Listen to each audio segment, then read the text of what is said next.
сындырмай нені қолданбайсың? Вот, жұмыртқа, молодец. Екінші сұрақ.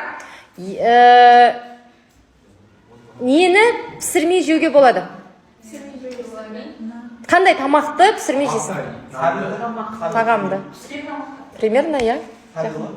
Сәбіз болды, сәбізді ғана ма? Жалпы? Жинақтаймыз жеміс жидектің барлығын.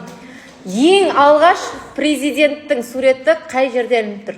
Өді кабинетінде ма? Видеода сурет шығатын жақта ма? Қайықта? Ілініп тұр. Қай жерде?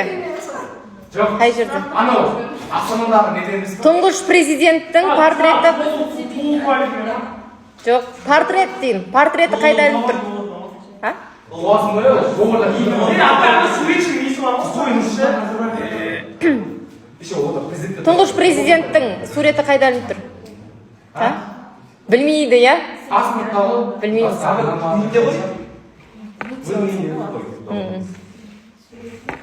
Так, келесі.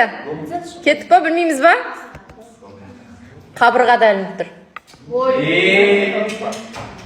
Так, ең соңғы сұрақ. Ой, бір бас жағында өзінше отырасыңдар, соңғы жағына келген кезде. Так, үлкейген сайын жеңілдей түседі. Ол не? Соңғы сұрақ. Жақындадың. Дерегі шар. Салыстырмалы түрде үлкейген сайын жеңілдей береді. Не ол? Білмейміз, короче, я? Молодцы, мен де айтпаймын.